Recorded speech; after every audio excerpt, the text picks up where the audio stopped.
ഇപ്പോൾ Rajmohan Unnithan MP telephone ലൈനിലുണ്ട്. സജിത്തിലേക്ക് വരുന്നതിന് മുമ്പ് ശ്രീ രാജ്മോഹൻ ഉണ്ണിത്താൻ ഇതാ തുടർച്ചയായി കോൺഗ്രസിനെ വെട്ടിലാക്കുകയാണ് ശശി തരൂർ. ഏറ്റവും ഒടുവിൽ നെഹ്റു കുടുംബത്തിനെതിരെ അദ്ദേഹം ലേഖനം എഴുതുന്ന സാഹചര്യമുണ്ടാകുന്നു.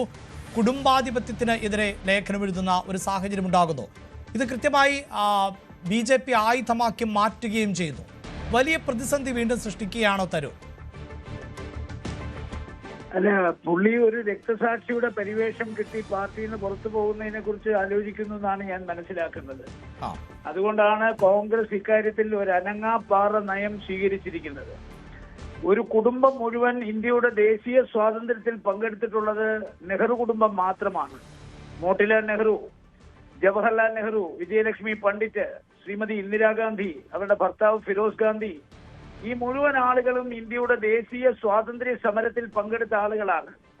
അപ്പോ ഇന്ന് ഇന്ത്യയിൽ BJPയും അതുപോലെ തന്നെ കമ്മ്യൂണിസ്റ്റ് പ്രസ്ഥാനങ്ങളും അവരുടെ എല്ലാം കുടുംബത്തിൽ നിന്ന് പല ആളുകളെയും രാഷ്ട്രീയത്തിൽ കൊണ്ടുവന്ന് ഉന്നതമായ സ്ഥാനങ്ങൾ കൊടുത്തിരിക്കുമ്പോൾ ആ സ്ഥാനങ്ങൾ കൊടുത്തിരിക്കുന്ന BJPയോ കമ്മ്യൂണിസ്റ്റ് പ്രസ്ഥാനങ്ങളെയോ ആക്രമിക്കാതെ നിരന്തരമായി കോൺഗ്രസിന്റെ വർക്കിംഗ് കമ്മിറ്റി അംഗമായിരുന്നു കൊണ്ട് കോൺഗ്രസിന്റെ സകല സൗഭാഗ്യങ്ങളും ആസ്വദിച്ചും അനുഭവിച്ചും ഇരുന്നു കൊണ്ട് നെഹ്റു കുടുംബത്തെ ഇങ്ങനെ കടന്നാക്രമിക്കുന്നത് കോൺഗ്രസുകാരെ മൊത്തം വേദനയിലാഴ്ത്തിയിരിക്കുകയാണ്. ആ വേദന കടിച്ചമർത്തിയിട്ടാണ് ഞങ്ങളൊക്കെ ഇപ്പൊ പ്രതികരിക്കുന്നത്. കാരണം നെഹ്റു കുടുംബത്തെ ആക്രമിച്ചു കഴിഞ്ഞാൽ അത് കോൺഗ്രസിന്റെ രക്തം സിരകളിൽ കൂടി ഒഴുകുന്ന ഒരു കോൺഗ്രസുകാരനും സഹിക്കാനാവില്ല. ഇതിപ്പോ സകല അതിർവരമ്പുകളും ലംഘിച്ചിരിക്കുകയാണ് ശശി തരൂർ. സകല ലക്ഷ്മണ രേഖകളും ലംഘിച്ചിരിക്കുകയാണ്. 2 തെരഞ്ഞെടുപ്പുകൾ വിളിപ്പാട് അകലെ വന്ന് നിൽക്കുമ്പോൾ, കേരളത്തിൽ മാത്രം ബീഹാറിൽ ഒരു ഇലക്ഷൻ നടക്കുമ്പോൾ ഇതിന്റെ അനുരണങ്ങൾ ഈ ബീഹാർ അടക്കം അതുപോലെ തന്നെ കേരളത്തിൽ നടക്കാനിരിക്കുന്ന തെരഞ്ഞെടുപ്പിൽ അടക്കം പ്രതിഫലിക്കുമെന്നുള്ളത് മുന്നിൽ കണ്ടുകൊണ്ടാണ് അദ്ദേഹം ഇത്തരം പ്രസ്താവനകൾ കോൺഗ്രസിനെതിരെ നടത്തിക്കൊണ്ടിരിക്കുന്നത്. പക്ഷേ ശ്രീ തരൂർ, താങ്കൾക്ക് ഓർമ്മയുണ്ടാകുമല്ലോ ഇങ്ങനെ ഒരു ആത്മശമനം പാലിക്കുന്നതെന്ന് എനിക്ക് എത്ര ആലോചിച്ചിട്ടും മനസ്സിലാവുന്നില്ല. ശരി, പക്ഷേ ശ്രീ രാജ്മോഹൻ ഉണ്ണിത്താൻ, ഈ ശശി തരൂരിനെ സംബന്ധിച്ചിടത്തോളം ഇത് ഈ തുടർച്ചയായ ഇടവേളകളിൽ എനിക്ക് തോന്നുന്നു ഈ കന്നുകാലി പരാമർശമാണല്ലോ അല്ലേ അതിൽ തുടങ്ങി വെക്കുന്നത് എന്നാണ് എനിക്ക് തോന്നുന്നത്. അങ്ങനെ ആ പരാമർശത്തിൽ നിന്ന് ആരംഭിച്ച് പലതരത്തിലുള്ള ലേഖനങ്ങൾ എഴുതുന്നു. ഇടയ്ക്ക് സംസ്ഥാന സർക്കാരിനെ പുകഴ്ത്തുന്നു, മോദി സർക്കാരിനെ പുകഴ്ത്തുന്നു. ഓപ്പറേഷൻ സിന്ധുവിന് ശേഷം കോൺഗ്രസിൻ്റെ അതൃപ്തിയെ ഗൗനിക്കാതെ കേന്ദ്ര സർക്കാരിൻ്റെ പ്രതിനിധി സംഘത്തിൻ്റെ ഭാഗമാകുന്നു. ഇതെല്ലാം തുടർച്ചയായി അദ്ദേഹം ചെയ്തുകൊണ്ടിരിക്കുകയാണ്. ശ്രീ ശശി തരൂർ കേവലം ഒരു സാധാരണ കോൺഗ്രസുകാരനല്ല. അദ്ദേഹം കോൺഗ്രസ് പ്രസിഡന്റ് സ്ഥാനത്തേക്ക് മത്സരിച്ച ഒരാളാണ്. അതെ, അദ്ദേഹം ഇന്ന് കോൺഗ്രസിന്റെ വർക്കിംഗ് കമ്മിറ്റി മെമ്പറാണ്. അദ്ദേഹം ഇന്ന് ഇന്ത്യൻ പാർലമെന്റിൽ കോൺഗ്രസിനെ പ്രതിനിധാനം ചെയ്യുന്ന ഒരു അംഗമാണ്. അതിലുപരി അദ്ദേഹം ഒരു കമ്മിറ്റിയുടെ ചെയർമാൻ കൂടിയാണ്. ഈ സൗഭാഗ്യങ്ങളെല്ലാം അദ്ദേഹത്തിന് ഉണ്ടാക്കി കൊടുത്തത് കോൺഗ്രസ് പാർട്ടിയാണ്. അപ്പൊ ആ കോൺഗ്രസ് പാർട്ടിയോടാണ് നിരന്തരമായി ആ കോൺഗ്രസ് പാർട്ടിയെ പ്രതിസന്ധിയിലാക്കുന്ന ഇത്തരം ഓരോ പ്രസ്താവനകൾ അദ്ദേഹം നടത്തിക്കൊണ്ടിരിക്കുന്നത്. എന്തുകൊണ്ടാണ് കോൺഗ്രസ് ഹൈക്കമാൻഡ് ഇക്കാര്യത്തിൽ ആത്മസംയമനം പാലിക്കുന്നത്? എന്തുകൊണ്ടാണ് ഇത്തരം ആളുകളെ കോൺഗ്രസിന്റെ ഉപ്പും ചോറും തിന്നുകൊണ്ട് അല്ലെങ്കിൽ കോൺഗ്രസിന്റെ പ്രത്യയശാസ്ത്രപരമായ ശത്രുക്കളോടൊപ്പം ചേർന്നുകൊണ്ട് അവരെ ആനന്ദിപ്പിക്കാൻ ചെയ്യുന്ന പ്രസ്താവനകൾ ഇറക്കി കോൺഗ്രസിനെ പ്രതിക്കൂട്ടിലും പ്രതിസന്ധിയിലുമാക്കുന്ന ഇത്തരം ആളുകളെ കോൺഗ്രസ് കൈകാര്യം ചെയ്യുന്നതിൽ വിമുഖത കാണിച്ചാൽ സ്വാഭാവികമായി അത് കോൺഗ്രസ് മനോവീര്യം തകർക്കും. ഈ സംശയം ഞാൻ താങ്കളോട് അങ്ങോട്ട് ചോദിക്കാനിരിക്കുമ്പോൾ താങ്കൾ തന്നെ സംശയമായി ഉന്നയിക്കുകയാണ്. അതായത് സാധാരണ ഒരു കോൺഗ്രസ്സുകാരനാകട്ടെ നമുക്ക് വിട്ടുകളയാം. ഇത് കോൺഗ്രസിന്റെ ഏറ്റവും ഉന്നതമായ സമിതിയാണല്ലോ പ്രവർത്തക സമിതി, വർക്കിംഗ് കമ്മിറ്റി എന്നത്.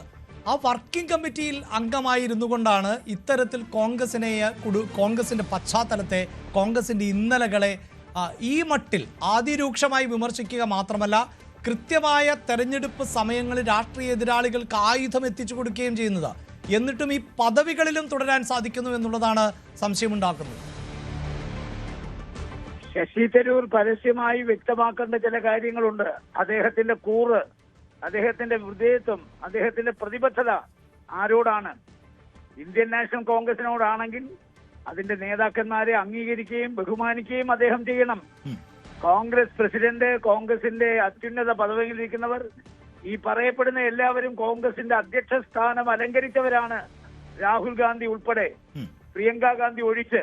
അപ്പോ ഒരു കുടുംബത്തെ മുഴുവൻ അടക്കി ആക്ഷേപിച്ച് നമ്മുടെ രാഷ്ട്രീയ പ്രതിയോഗികൾക്ക് ആയുധം ഉണ്ടാക്കി കൊടുക്കുക എന്ന് പറയുന്നത് ഒരിക്കലും ഒരു കോൺഗ്രസ് നേതാവിന് ഭൂഷണമല്ല.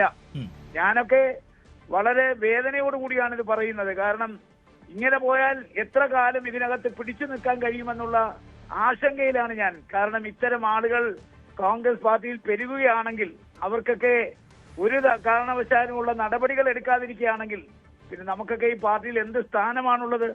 അതുകൊണ്ട് ഞങ്ങളൊക്കെ ഈ പാർട്ടിയെ ജീവന തുല്യം സ്നേഹിക്കുന്നു, ബഹുമാനിക്കുന്നു. ഞങ്ങളുടെ നേതാക്കന്മാരെ ഞങ്ങൾ ആദരിക്കുന്നു, ആരാധിക്കുന്നു.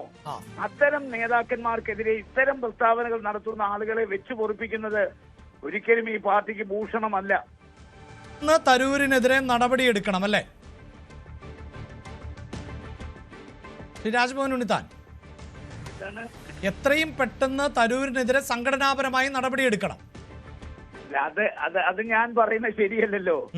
കാരണം ഇതിന് കോൺഗ്രസ് നേതാവ് എന്ന നിലയിൽ താങ്കളുടെ അഭിപ്രായം പറയാമല്ലോ. മാത്രമല്ല, നെഹ്റു കുടുംബത്തിലെ രാഹുൽ ഗാന്ധി വയനാട്ടിൽ നിന്ന് മത്സരിച്ച് ജയിച്ച ആളാണ്. പ്രിയങ്ക ഗാന്ധി പിന്നെ വയനാട്ടിലെ MP ആണ്. നടപടി എടുക്കണോ വേണ്ടത് അവരൊക്കെയാണ് തീരുമാനിക്കേണ്ടത്. അല്ല, അങ്ങനെ നടപടി എടുക്കാത്തതാണോ ഇത് ഈ പ്രോത്സാഹനമാകുന്നത്? പ്രവണത വെച്ചു പൊറുപ്പിക്കുന്നത് ഒരിക്കലും കോൺഗ്രസ് പാർട്ടിക്ക് നന്നല്ല. യെസ്, വളരെ നന്ദി ശ്രീ രാജ്മോഹൻ ഉണ്ണിത്താൻ. ഇപ്പോൾ BJP നേതാവ് ടോം വടക്കൻ ടെലിഫോൺ ലൈനിലുണ്ട്. ശ്രീ ടോം വടക്കൻ, ഒരു രക്തസാക്ഷി പരിവേഷത്തോടെ പാർട്ടിയിൽ നിന്ന് പുറത്തു പോവുക, അതാണ് ശശി തരൂർ ആഗ്രഹിക്കുന്നത് എന്നൊരു പൊതു നിരീക്ഷണമുണ്ട് എന്നാണ് രാജ്മോഹൻ ഉണ്ണിത്താൻ പറഞ്ഞത്. അതിനുള്ള ശ്രമമാണോ ഇപ്പോൾ ശശി തരൂർ നടത്തുന്നത്? ഉണ്ണിത്താൻജിനെ ഞാൻ കുറെ വർഷമായി അറിയുന്ന ഒരു വ്യക്തിയാണ്. പല കാര്യങ്ങളിലും അഭിപ്രായം പറയുന്ന ഒരു ഫയർലാൻഡ് ആണ്. പക്ഷെ ഒരു കാര്യമുണ്ട്, ചില കാര്യങ്ങൾ വായിച്ച് മനസ്സിലാക്കേണ്ട കാര്യങ്ങളുണ്ട്. ശശി തരൂർ പറഞ്ഞിരിക്കുന്നത് ഡൈനാസ്റ്റി പൊളിറ്റിക്സിന്റെ ഇഷ്യൂലാണ്. ഡൈനാസ്റ്റി പൊളിറ്റിക്സ് എന്ന് പറയുമ്പോ കക്ഷി പറഞ്ഞിരിക്കുന്നത് പല പാർട്ടികളിലും ഈ ഡൈനാസ്റ്റി പൊളിറ്റിക്സ് ഉണ്ട്. മെറിറ്റ് ബേസ് അല്ല, അത് ലോജിക്കൽ അല്ലേ? ഒരു കുടുംബത്ത് ഉള്ള സകല ആളും പട്ടിയെ വിട്ടിട്ട് ബാക്കിയുള്ളവരും ഒക്കെ രാജ്യസഭാ മെമ്പേഴ്സും പൊസിഷൻസിൽ വരുമ്പോ പാർട്ടി വർക്കേഴ്സിന് എന്താ ഉള്ളേ? ഒന്നുമില്ലല്ലോ. അപ്പൊ ഇത് കോൺഗ്രസ് പാർട്ടിയെ പറ്റി മാത്രമല്ല പറഞ്ഞിരിക്കുന്നത്,